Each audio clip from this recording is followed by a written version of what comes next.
Bueno, podemos ir arrancando y total, después esto se graba y se sube al canal de YouTube. Bien.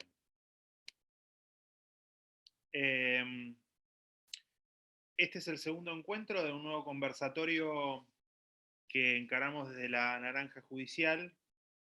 El contexto de estos conversatorios está enfocado en discutir o plantear escenarios donde se propicie la participación.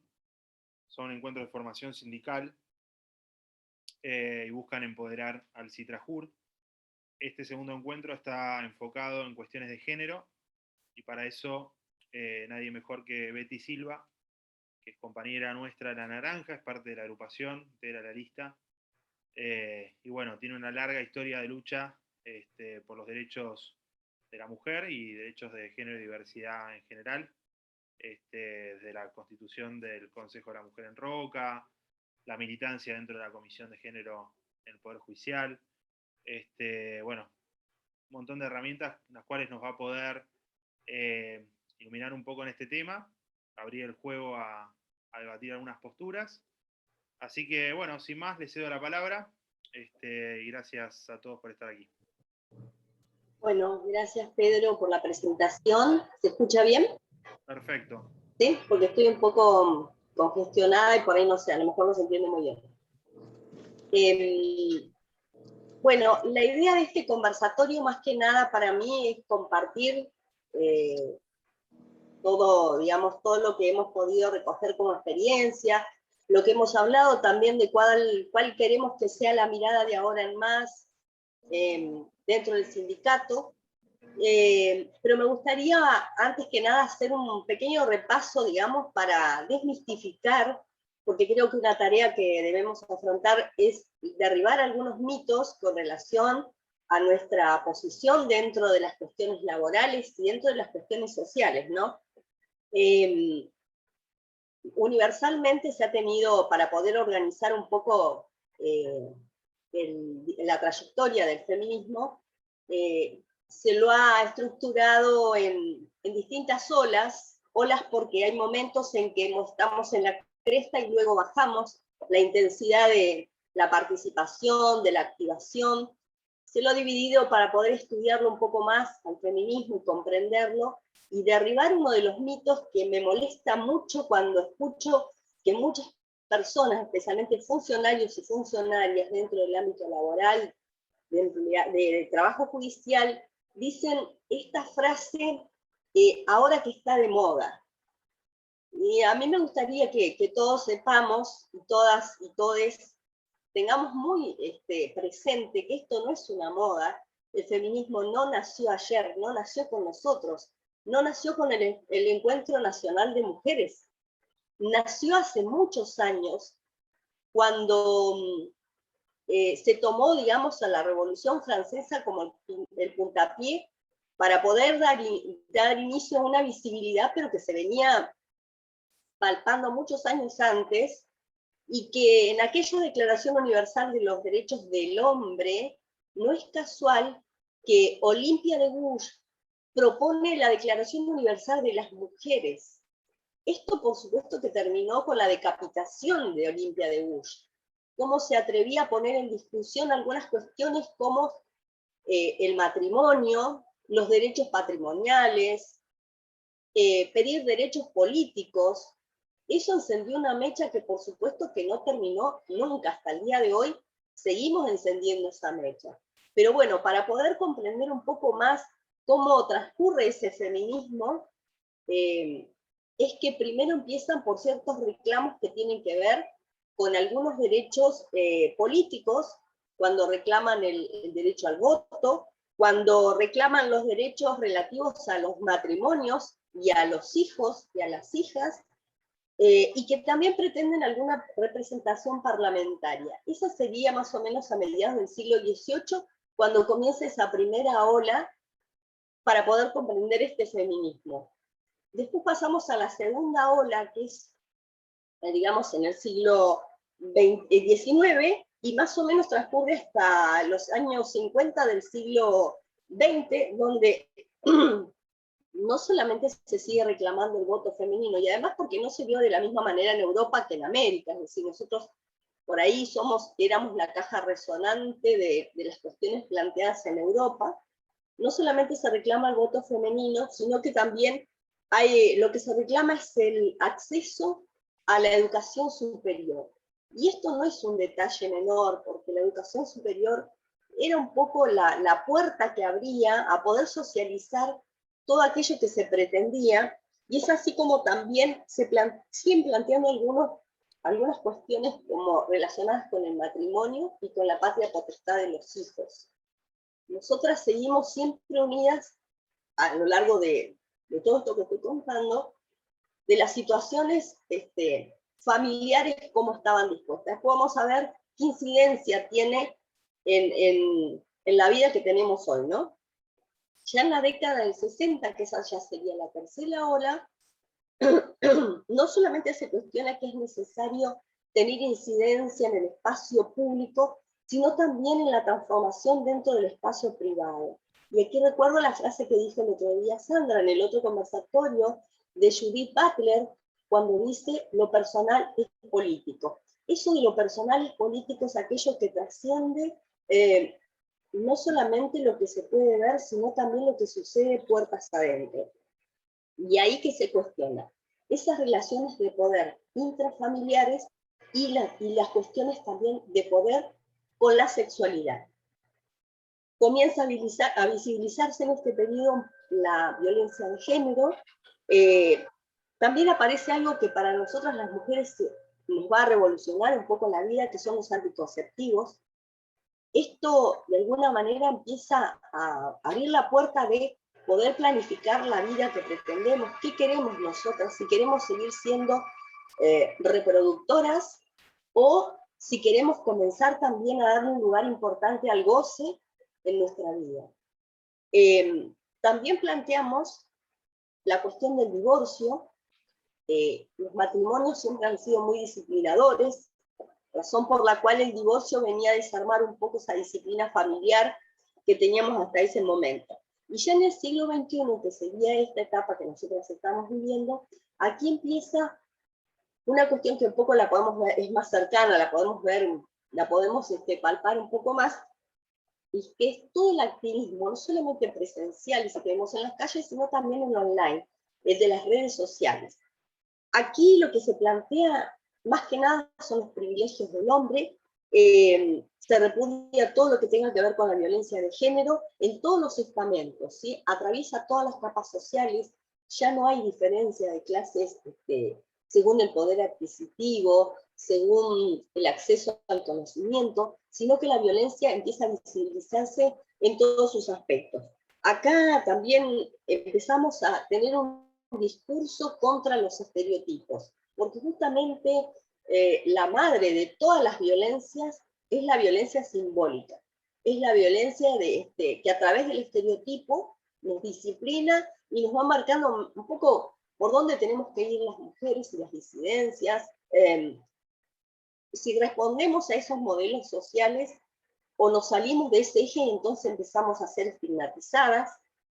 Y empezamos también a instalar algunos temas, como por ejemplo el tema cuidados, y en este tema tenemos mucha incidencia nosotras con nuestro trabajo, porque el tema cuidados es un tema que hoy está en la agenda pública, con proyectos actualmente, por ejemplo, en nuestro país en el Congreso, donde estamos reclamando que el Estado ponga su mirada y ponga los límites que nosotras exigimos para poder obtener una igualdad de oportunidades que vamos reclamando constantemente.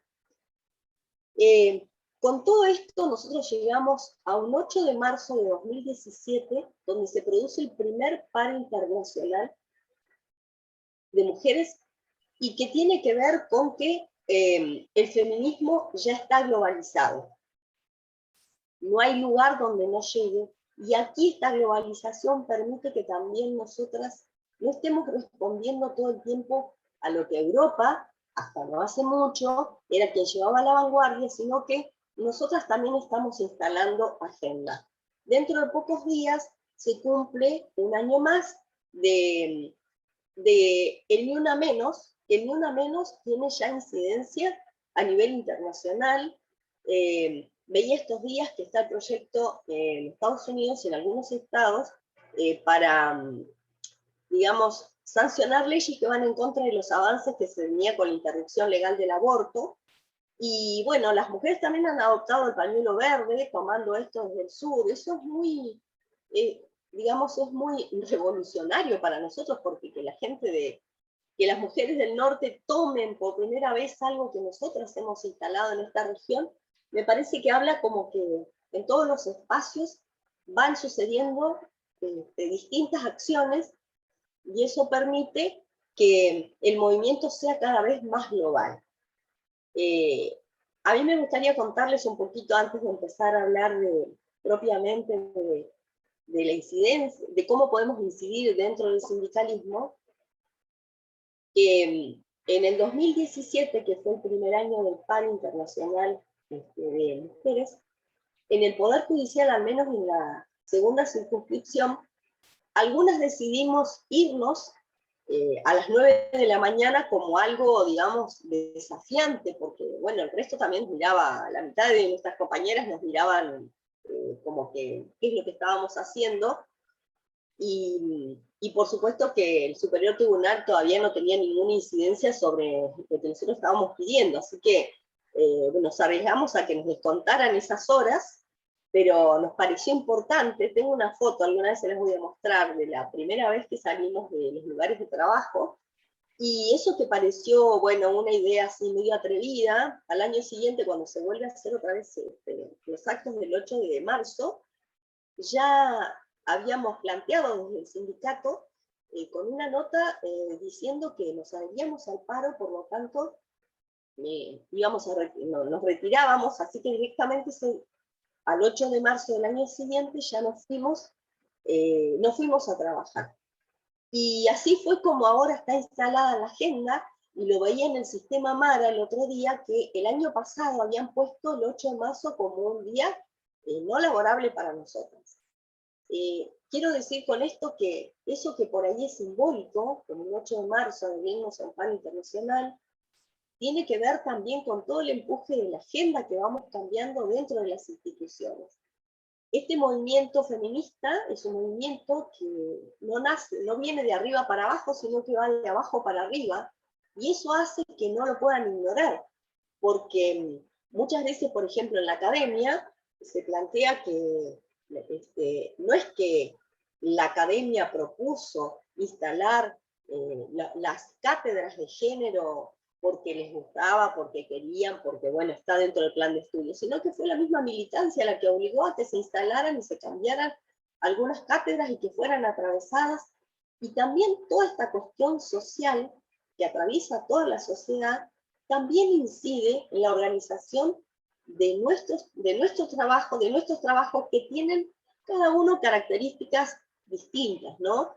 Nuestro trabajo, por ejemplo, es una jornada de 6 horas, de 8 horas a lo sumo para algunos cargos, pero en otras mujeres, cuando hay doble jornada, tienen otro tipo de inconvenientes. Si una empleada de comercio tiene otra organización, y nosotros siempre tenemos que agregar a todo el trabajo que hacemos el otro trabajo paralelo que tiene que ver con el tema cuidados que decíamos recién.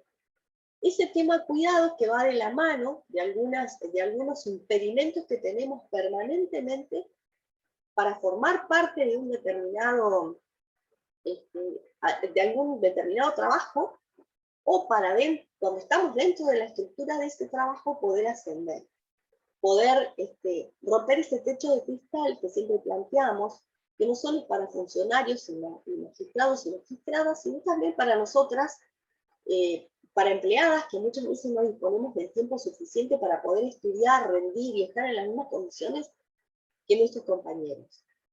Básicamente, en todos los trabajos, lo que ha generado estas diferencias es la organización de la división sexual del trabajo y la mirada patriarcal para esa organización del trabajo.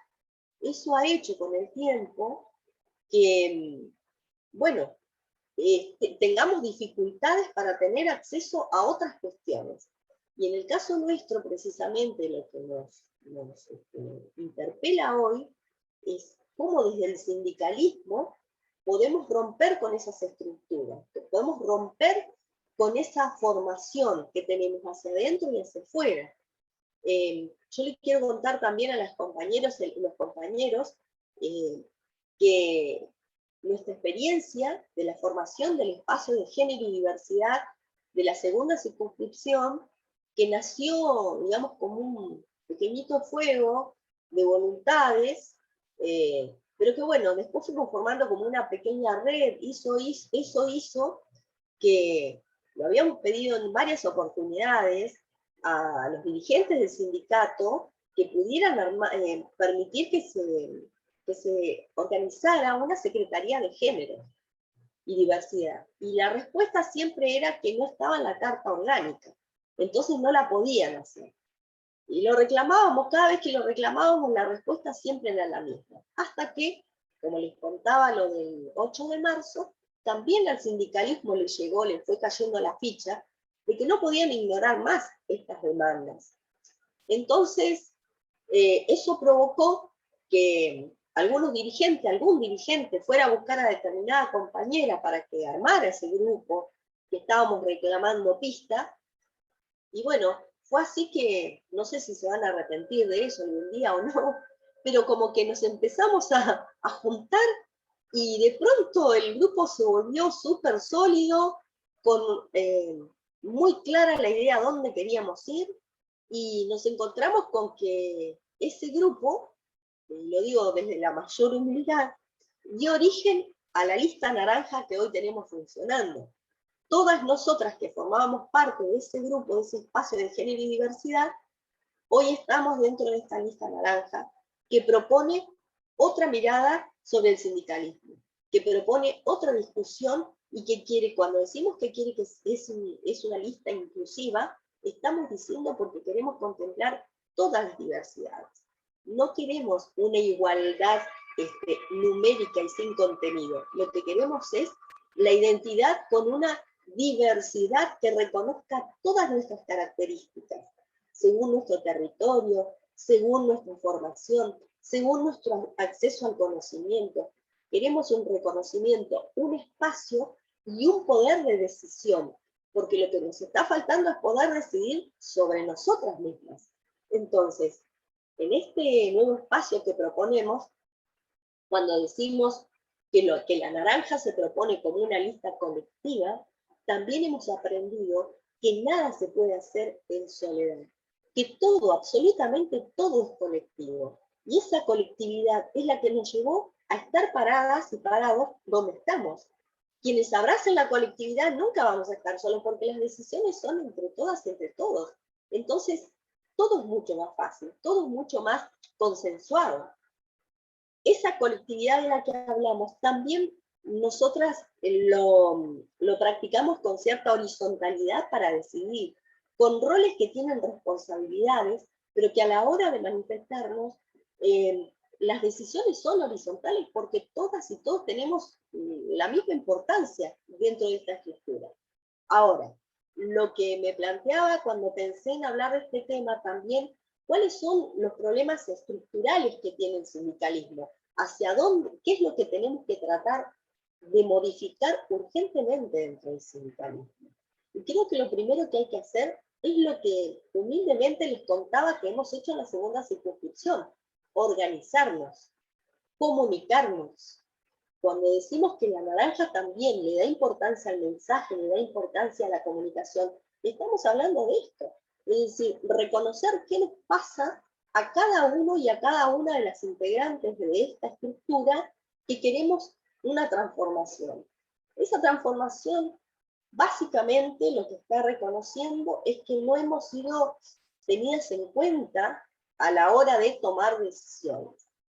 Y que también tenemos algunos impedimentos que va de la mano del tema cuidados que recién planteábamos, para poder tener acceso a ocupar cargos que tengan poder de decisión, pero que esos cargos no sean para rellenar listas, como se ha hecho hasta la actualidad, Hay muchas personas que figuran en listas, pero que nunca son escuchadas para tomar decisiones. Entonces, esos espacios son difíciles de llegar.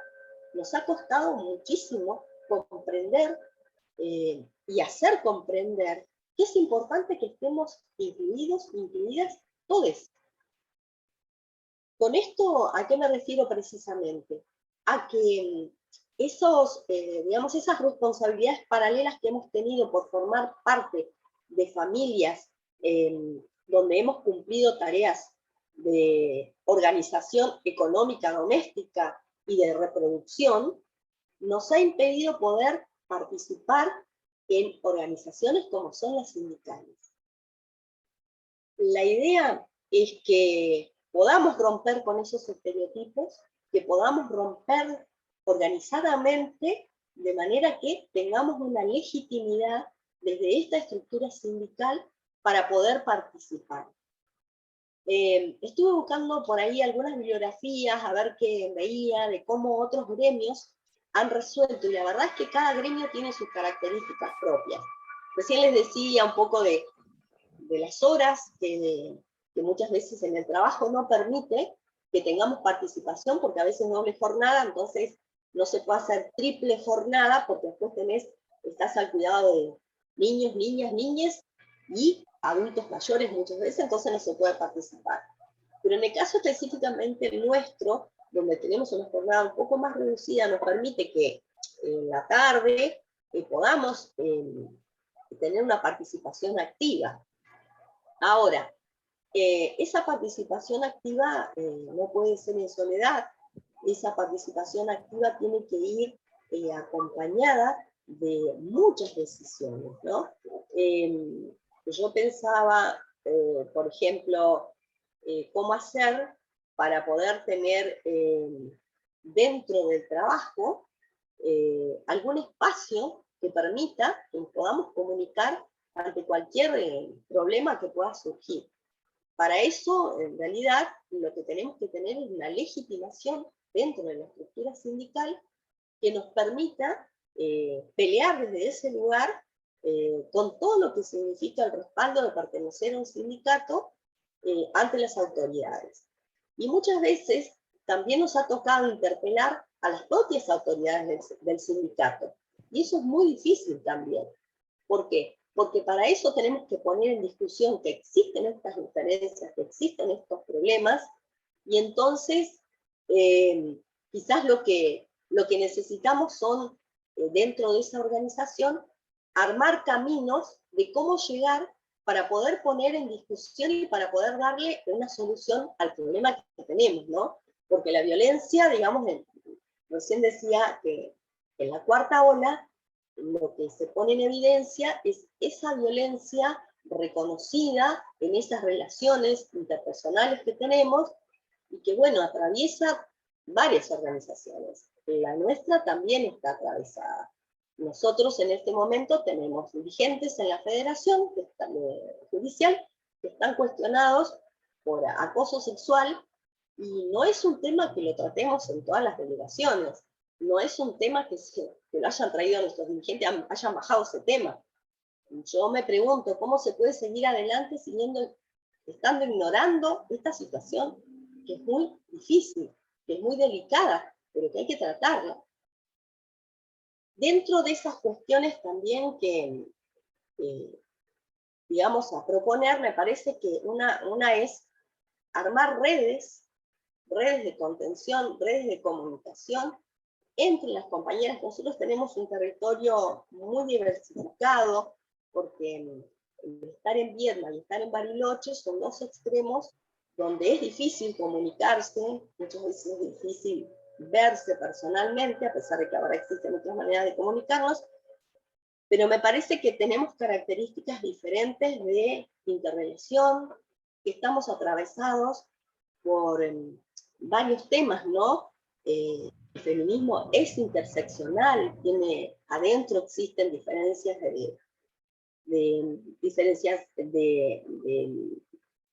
digamos, políticas, sociales, de raza, de sexo. Bueno, todo ese producto hace que no podamos tener la misma mirada ante el mismo problema en distintos lugares. Cada uno tiene sus características propias. Yo había preparado o había pensado en algunas cuestiones que nos pueden ayudar a mejorar esta construcción sindical que hoy estamos proponiendo, ¿no? Por ejemplo, hay que poner en discusión o reformular el concepto de familia cis heterosexual que tenemos para poder abordar otros problemas que vienen detrás de ese concepto. Quizás tengamos que volver a rescatar algunas cuestiones, como por ejemplo el cupo. Muchas veces se dice, pero no es necesario que pongamos un cupo determinado, porque si sos buena, la gente se va a dar cuenta, y lamentablemente no es así. El cupo, digamos, como piso, es necesario para la participación. Ustedes fíjense que ahora hay listas que se van a presentar en las elecciones, y hay que ver si esas listas respetaron el cupo, la paridad de género. Hay que ver cómo están formadas esas listas. Hay que ver qué formación tienen las personas que van en esas listas. Es complejo, no es sencillo. Pero bueno, por algo tenemos que empezar. Quizás el cupo, de alguna manera, nos va ayudando a que, aunque sea por estar, pero vamos a estar. Ya vamos metiendo un pie en esa construcción. También es cierto que necesitamos formación permanente en cuestiones de género y diversidad. Todavía, por lo menos lo que advertimos nosotras desde el espacio de género, ahí en la segunda, es que le falta formación a los funcionarios, a los magistrados y también a los compañeros y las compañeras. Nos falta formación porque, bueno, este es un tema que lo estamos debatiendo, lo estamos instalando, pero que las respuestas son urgentes. Entonces me parece que hacer capacitaciones permanentes es una herramienta muy poderosa. Esto que estamos haciendo hoy, de poder compartir, pensémoslo, hace 10 años atrás, era imposible, porque no era un tema que le podíamos dedicar el tiempo que le estamos dedicando. Algunas estrategias también para contrarrestar la violencia, el acoso laboral y la violencia doméstica, pueden ser algunos protocolos que se pueden elaborar. También en la provincia de Buenos Aires, la Asociación Judicial de Buenos Aires ha formado como un equipo de asesores, por así decirlo, formados por psicólogos, psicólogas, psiquiatras, trabajadores sociales, trabajadoras sociales, que cuando existe algún problema que se puede presentar y que puede ser abordado por este equipo de asesores y de asesoras, hace que se pueda solucionar con mayor consenso, con personas autorizadas, personas que conocen los problemas que se plantean, y que ese equipo está solamente a esos fines, de solucionar esos problemas, pero que permiten tomar decisiones un poco más acertadas, porque tienen una palabra más especializada, ¿no? También esos protocolos que decía recién se pueden elaborar con la patronal, no necesariamente va en contra de ellos, porque a ellos también les beneficia que haya un mejor ambiente para trabajar, que podamos facilitar la productividad que ellos pretenden. Entonces, no necesariamente es un protocolo en contra de, sino que es un protocolo a favor de, no solamente nuestra. Y lo podemos elaborar también con la patronal, en algunos sindicatos lo han hecho así. Hoy veía que ATE sacó creo que una resolución por el cual quiere que se respete la paridad de género.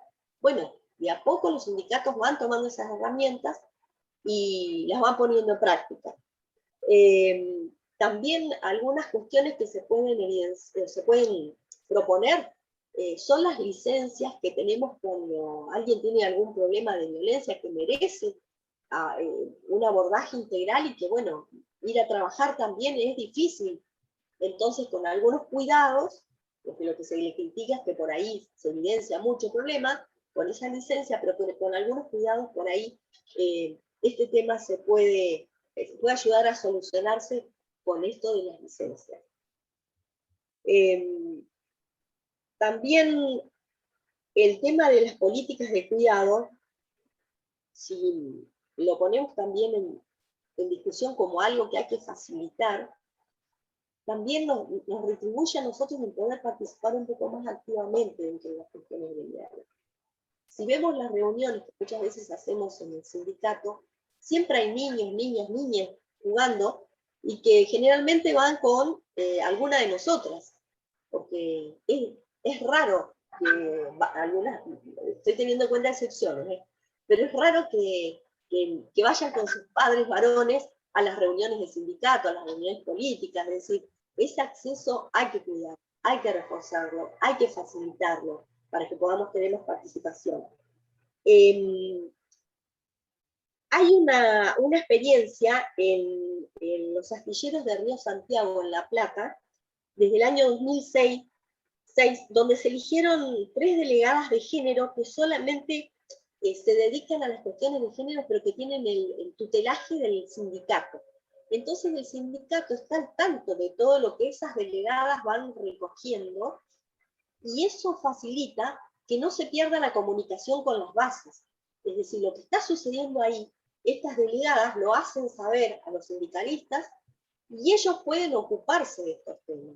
Esto me pareció bastante interesante como estructura de comunicación, como vía de comunicación, no solamente de solucionar problemas, sino también de no perder esa comunicación, ese feeling, esa ida y vuelta que debe tener el sindicato con las y les afiliados. Bueno, básicamente la propuesta de hoy era plantear un poco estos temas y me interesa mucho más la parte del ida y vuelta, a ver qué se nos ocurre para, además de lo que yo les conté, qué podemos hacer para mejorar este sindicato, pero con nosotras adentro, con nosotras incluidas y con nosotras decidiendo. A mí me pone muy contenta saber que nuestra lista naranja, Adriana Saber, que es una persona comprometida, que es una persona que no va a estar sola nunca porque tiene un grupo importante acá que la estamos acompañando en su propuesta, hoy es la cara visible de aquello que nos pareció que era importante que esté en discusión, que era nuestra participación. Y acá también les quiero dar algunos datos concretos por qué nosotras estamos reclamando la participación de mujeres y diversidades en el sindicato, porque la Corte Suprema tiene publicadas las estadísticas de cómo están formados los poderes judiciales de todas las provincias. Pero en el caso nuestro, de la provincia de Río Negro, en la parte administrativa, esta estadística es del 2021, en Río Negro el 70,44% de los administrativos y administrativas son mujeres, el 70%. Es un porcentaje alto, y si vemos después cómo están compuestos dentro del Poder Judicial, vamos a ver que, por ejemplo, dentro del Ministerio Público de la Defensa tenemos de personal administrativo 182 mujeres y 77 varones. Y dentro del Ministerio Público Fiscal tenemos 170 mujeres y 82 varones. Esta proporción se da en todos los estamentos dentro del Poder Judicial de la provincia de Río Negro. En los lugares de decisión máximo, el Superior Tribunal y la Procuración General, tenemos en el caso de la Procuración un 100% de varones, no hay mujeres. Y en este momento son quienes deciden sobre, que llevan adelante la acción, al menos en la parte penal. Y en el caso del Superior Tribunal tiene 2 integrantes mujeres y 3 varones.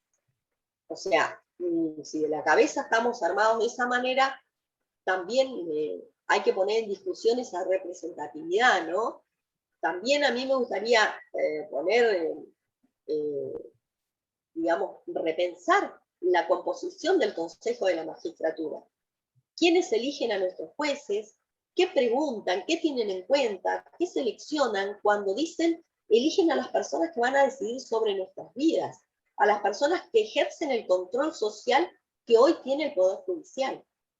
Esas personas, durante un año, presencié la elección de los funcionarios y magistrados en la segunda circunscripción en representación del Observatorio de Derechos Humanos de la provincia de Río Negro, y no recuerdo jamás que les hayan hecho una sola pregunta que tenía que ver con la perspectiva de género. Nunca. Entonces llegó el momento que por escrito se le pidió al Consejo de la Magistratura que por favor pregunte algo. Y bueno, las preguntas eran cuestiones relacionadas que si tenían que juzgar a una persona gay, si la juzgarían igual que a otra persona heterosexual. Bueno, las cosas iban por ahí, no más de eso. Y la verdad es que es muy importante la incidencia que podemos tener como sindicato, exigiendo que por lo menos los y les funcionarios tengan una formación, pero profunda, profunda, en las cuestiones de género y diversidad. Bueno, voy cerrando por acá porque me interesa mucho más el intercambio.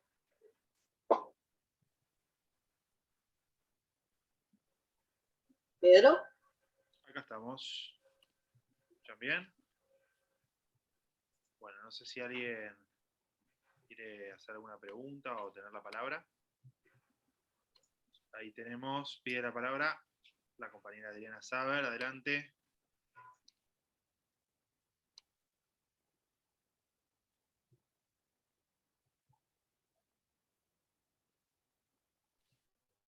Adriana, ¿podés prender Está el micrófono? silenciada. Prenda nomás, compañera. Ahora sí. Ahora sí. Hola, buenas tardes a todos y a todas. Betty, la verdad que un lujo escucharte. Me sentí muy identificada con todo lo que contaste.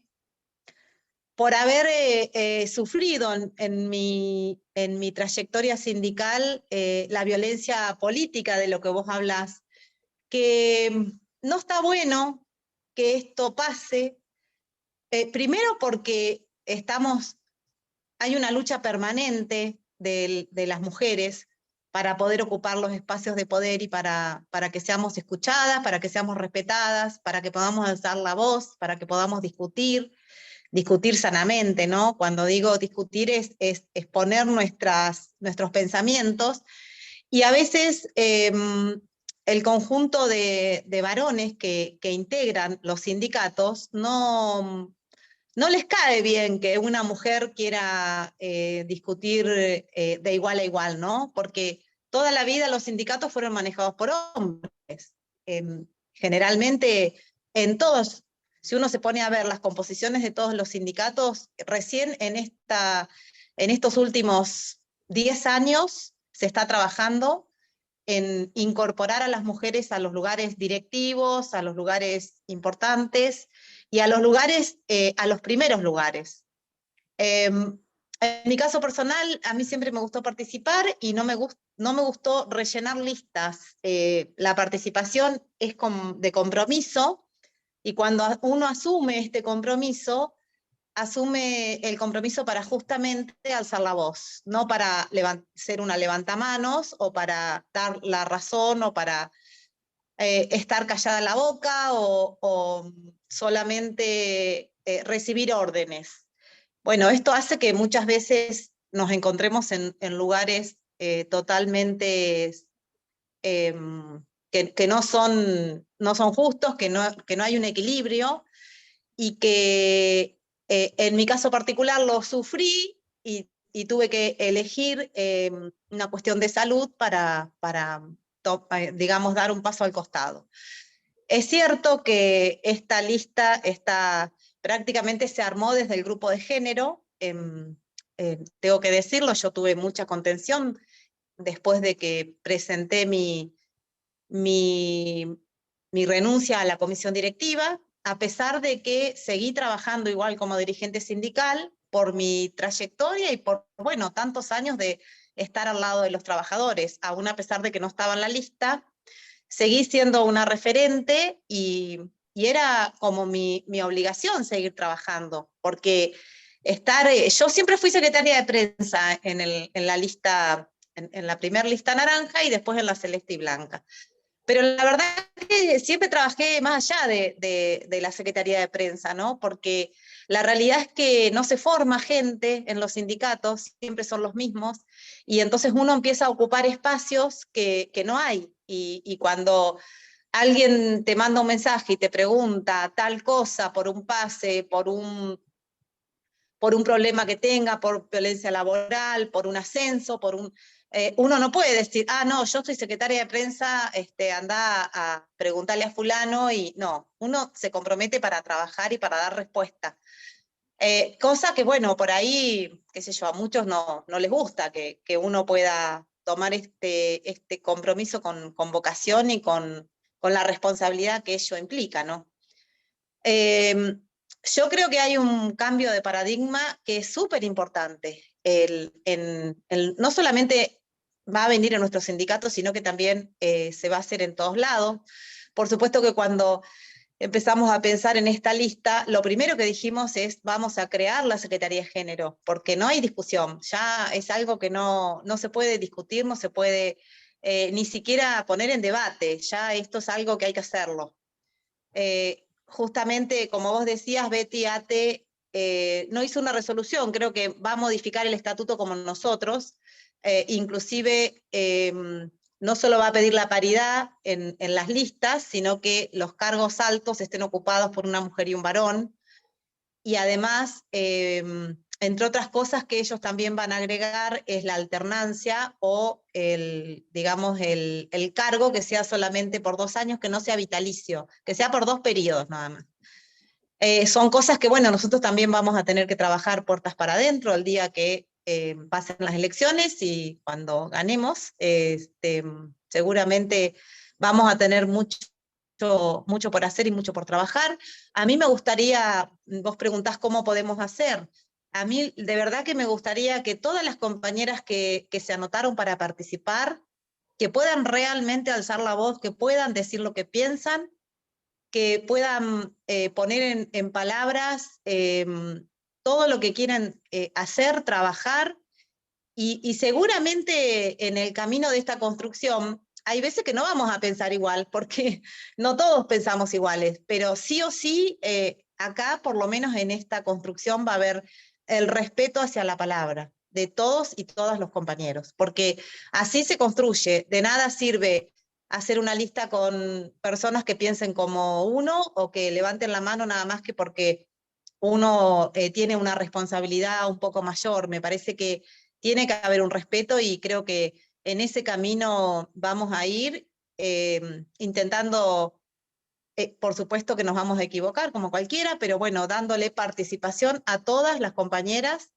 no solamente las compañeras que están en la lista, también nuestras compañeras afiliadas, porque cuando las construcciones son horizontales, esta es la manera de poder hacer algo un poco más, un cambio más profundo, y creo que el cambio se hace entre todas juntas, ¿no? Y por supuesto también con los compañeros. Acá sabemos que todavía falta para deconstruir a los compañeros que participan en los sindicatos, pero creo que hay muchos que están en ese camino. Y en ese camino también hay que apoyarlos, y hay que apoyarse también en estos compañeros.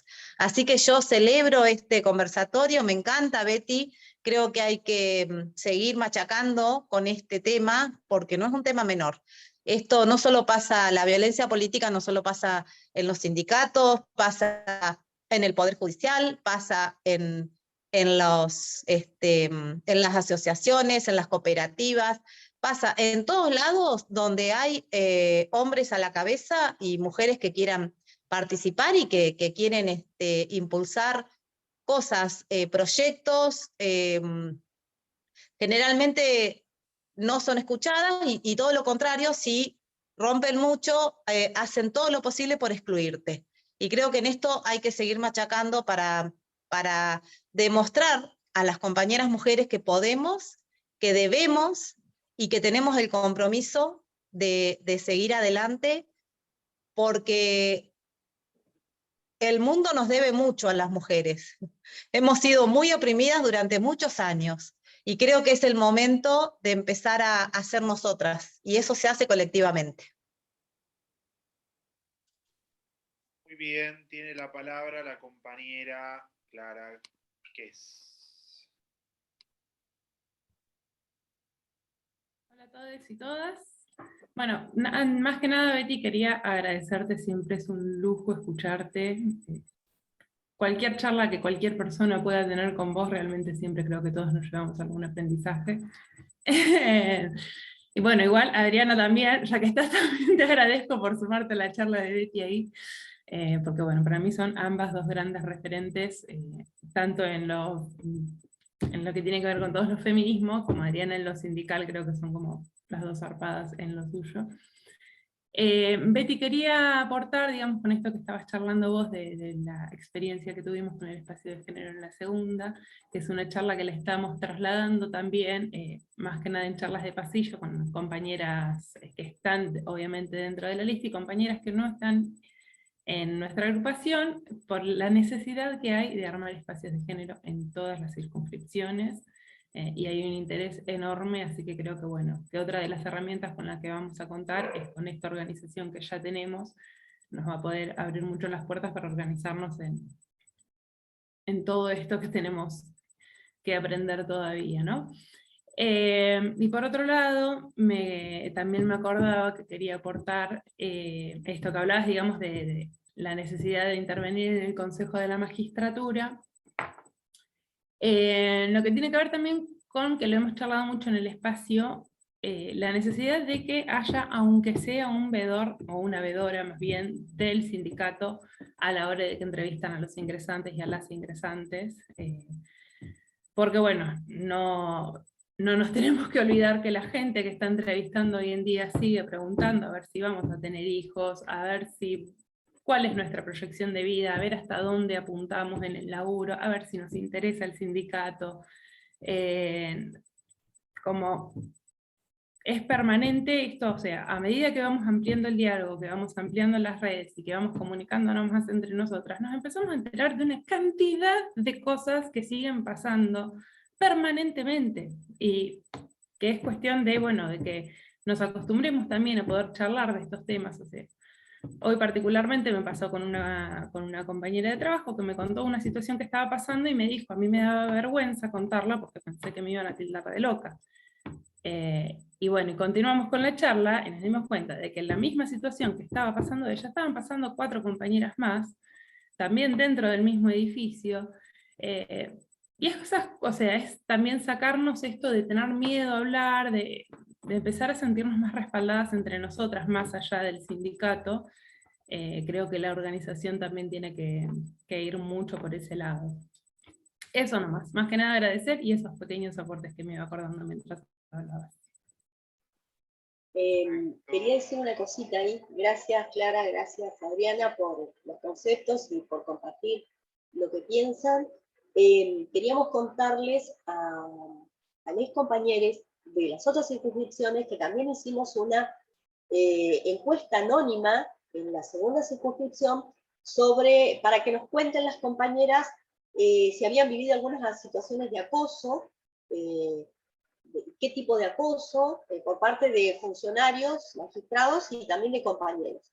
Y la verdad es que nos llevamos una impresión muy desagradable de saber que era moneda corriente, que los compañeros estaban, digamos, les parecía una gracia, era un chiste,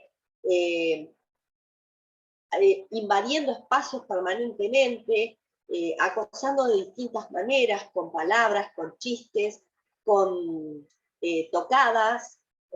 Tuvimos intervención con un compañero que estaba a punto de jubilarse y que estaba permaneciendo y que se hacía el bonito con pasantes, con ingresantes, con el tema de explicarles, y él con su experiencia y demás, de paso aprovechaba para pasar la mano, para acariciar, bueno, una serie de cosas, y la verdad es que tuvimos que ir y exponerlo delante de su jefe y decir, esta persona no puede estar más acá.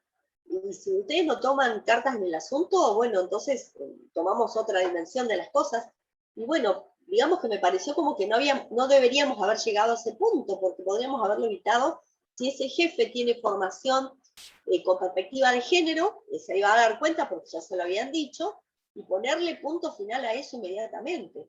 Entonces también es difícil ir a trabajar todos los días sabiendo que vamos a tener acoso constante por parte o de un funcionario, o de un compañero, o de un magistrado. Bueno, es muy difícil. En eso no estamos unidas y fortalecidas. Es muy difícil también enfrentarlo en soledad. Casi imposible. Buenísimo. Pidió la palabra, levantó la mano la compañera Sandra Guerrero.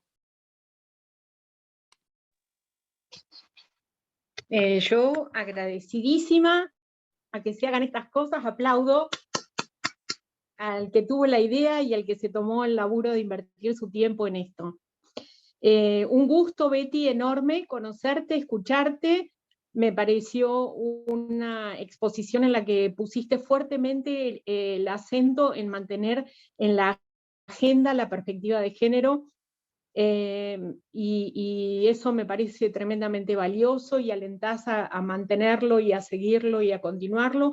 Me parece muy valioso lo que dijo Adriana sobre su experiencia y esta conjunción que se hace con gente muy jovencita como Clara. Y querría hacer un aporte. El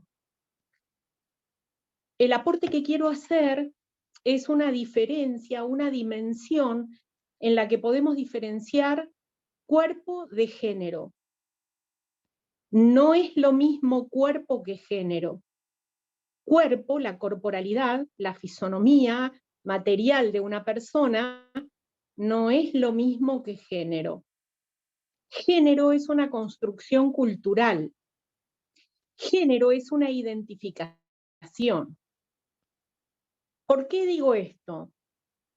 Hay todos mayores de edad en esta reunión, ¿verdad? Así que voy a utilizar un discurso claro. ¿Por qué no me pueden confundir las tetas ni el pene con la perspectiva ideológica en torno al género?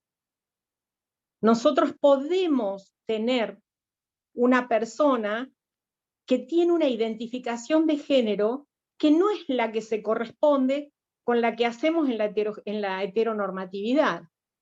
Entonces me parece que un espacio que se nos tiene que abrir a futuro es el espacio laboral que nosotros tenemos que dar a la diversidad sexual, y que el Poder Judicial se hace completamente el distraído en abrir esta discusión. Pero también en esta dimensión que Betty con mucha claridad traía, y que para nosotros fue una preocupación en Bariloche, y por suerte en la tercera circunscripción le dimos cabida a incidir en las elecciones de magistrados y funcionarios, nos confunde la idea de que una mujer llegue al poder y encarne ideas feministas. Si ustedes revisan la designación de la doctora Criado con total claridad dice: yo soy mujer pero no soy feminista. O sea que el feminismo es un posicionamiento ideológico. Y cuando Butler dice lo personal es político, está diciendo mucho más. No está diciendo que esto solamente es algo que se dice, sino que es un posicionamiento que parte del propio cuerpo y parte de la elección de género que uno haga. Si nosotros creemos que las mujeres, por ser solo mujeres corporalmente, somos feministas, vamos a caer en un error absoluto, porque la configuración ideológica de muchas formaciones profesionales que se ponen en juego a la hora de construir verdad en los expedientes parten de posicionamientos ideológicos que están construidos en el patriarcado, como los cuerpos que se construyen en el patriarcado y como los géneros que se construyen en el patriarcado, que están heteronormados, son solamente binarios. Entonces estas dimensiones en las que se nos diferencia cuerpo de género, de sexo, las tenemos que tener presentes, porque nosotros somos agentes del Estado. Y no podemos perder de vista que tenemos agentes judiciales atendiendo a personas violentadas por su género y que las están maltratando. Recuerdo, voy a citar una experiencia. Yo trabajaba en la mesa de entrada del juzgado de familia y vino una chica trans a solicitar en ese momento una intervención quirúrgica para el cambio de su cuerpo. En ese momento se requería, ahora me parecía un horror que alguien tenga que pedirle a un juez que le permita transitar el cuerpo, habitar el cuerpo que quería. La jueza, que se embandera con el pañuelo verde hoy, puede que haya cambiado, nos sacó a todos del juzgado para que no le veamos el rostro a esta persona, la hizo entrar y salir por el garage del edificio, o sea, completamente oculta. Esto es de un nivel de violencia impresionante. La jueza fue ascendida en su carrera siempre, pero a mí no me puede confundir. No a mí, no nos debe confundir a nosotros cuál es el posicionamiento ideológico en torno al género. Ese es el marco ideológico que tenemos que revisar. Porque después es fácil embanderarse, pero salir a los codazos aniquilando compañeros y compañeras a los costados. O embanderarse y silenciar la enorme cantidad de abuso y acoso sexual que históricamente ha habido adentro del Poder Judicial. ¿Cuándo hubo diferencias? Cuando la conducción del CITRAJUR se comprometió en la denuncia de los abusos sexuales con las compañeras. Ahí hubo cambios. Sin embargo, en la memoria verbal de los compañeros del CITRAJUR, este hecho no existe. Por tanto, los compañeros con su silencio siguen construyendo impunidad. Nosotros tenemos que terminar con la impunidad. Esta es la otra dimensión, la dimensión del silencio que quería aportar. Tenemos la obligación moral de ayudar a desnudar todas las situaciones de abuso que haya, para que haya un real cambio. Entonces es imprescindible poner esto en agenda. Nosotros en la conducción, creo que hay compañeros de Bariloche de la conducción también en esta reunión, no nos dedicamos prácticamente a otra cosa más que atender casos de maltrato, usualmente sobre mujeres, y casos de acoso y de violencia laboral, normalmente sobre mujeres. Esto es una dimensión que hay que poder poner en palabras los dirigentes por las personas que no pueden ponerlo en palabras. Y la última, yo me acabo de jubilar y trabajé 40 años adentro del Poder Judicial. Durante esos 40 años jamás mi salario desprendió derechos de la seguridad social, porque los derechos de la seguridad social eran de los varones. Fue un avance. Quiero decir que durante 40 años el Estado de Río Negrino se guardó y repartió plata que me pertenecía. Multipliquen mi situación por los miles de compañeros que pasaron por el Poder Judicial, por el servicio de salud, por el servicio educativo, y las mujeres no cobraban el salario familiar sino a expensas de la autorización del varón.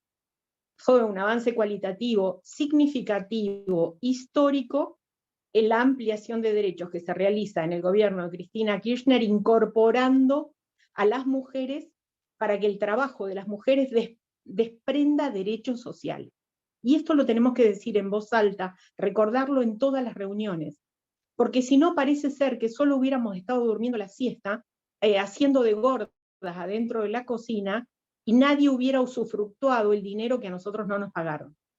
Entonces, persistir en construir perspectiva de género tiene que ver también con construir culturalmente marcos de producción de mujeres, no solamente de todo tipo de diversidad sexual, separados de la dominación que proponía el patriarcado. Eso nomás. Ahí acuerdo con vos, Sandra, cuando decís que hablas de la diferencia entre la construcción, digamos, que hemos hecho socialmente y que me parece también que es importante, justamente porque estamos partiendo de una desigualdad tremenda, que podamos estar en los lugares de decisión, como en este caso decíamos del Consejo de la Magistratura, ¿no? Y rescato también que vos decís, cuando decís, nosotros somos un poco la cara visible del Estado, somos la primera recepción que tiene quien viene a tribunales, y me parece que también nosotros nos tenemos que autoexigir una formación para poder responder a esas demandas, y como parte del Estado, que no la estamos recibiendo, que no la tenemos, que si no es por voluntad de cada uno, no la hay, porque tenemos una escuela judicial de formación que dicta cursos y que lo único que hace es, digamos, como vomitar esos cursos. A todo el mundo le interesa que te den el cartón, el certificado. Pasó con la ley Micaela, que era obligatoria para todos los funcionarios, y nosotros veíamos cómo esos funcionarios iban, cuando empezaba la capacitación, firmaban, y después iban a la hora de los sanguchitos para el almuerzo, pero no estaban en la capacitación, porque no les interesa. Y a nosotros nos parece que, por ahí lo hablábamos en el espacio, lo hemos hablado muchas veces, que si nosotros tenemos un ojo crítico sobre esas cosas, las evidenciamos, las ponemos en discusión, no van a poder seguir mucho tiempo haciendo este tipo de cosas.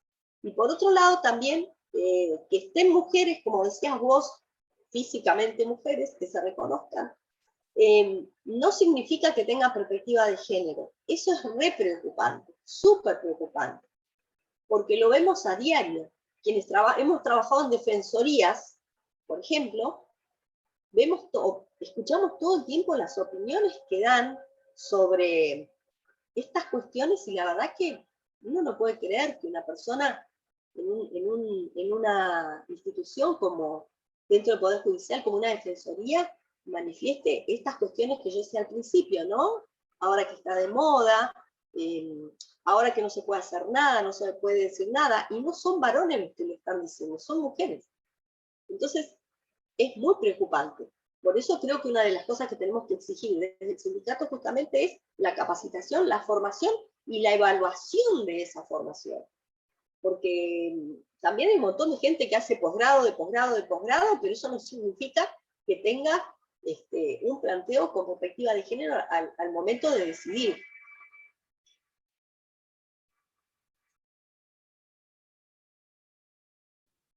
Muy bien, bueno, ¿alguien más quiere tomar la palabra? Betty, no sé si querés hacer un cierre o... Adelante. Bueno, estos conversatorios, digamos, cuando pensamos en esto, en realidad es porque queremos empezar a abrir las redes, a armar las redes estas de comunicantes, para saber qué pensamos, qué queremos, y debatir esas propuestas. El próximo conversatorio es el de Pedro, con un tema también que lo quiero ya presentar, Pedro, un poco, porque es un tema que me encanta, que es el tema de la comunicación. Así que bueno, el próximo viene por el lado de Pedro. Yo les agradezco a todas, a todos, a todos, que hayan ofrecido este tiempo para poder intercambiar ideas y bueno, coincidir por lo menos en que nos preocupan cosas que son básicas para cambiar la construcción de nuestro sindicato. Por eso hemos propuesto una lista comprometida, humildemente, con todo lo que podemos aportar, pero que, bueno, creo que va a producir un cambio importante y novedoso para algunas y algunos. Gracias por todo. Gracias a todos y todas por venir. Bueno, nos vemos entonces el sábado 4 cae, ¿no? El sábado que viene, este sábado. Vamos a transmitirlo por FM Mural en Cipolletti y además por el canal de YouTube. Muchas gracias y bueno, nos seguimos viendo.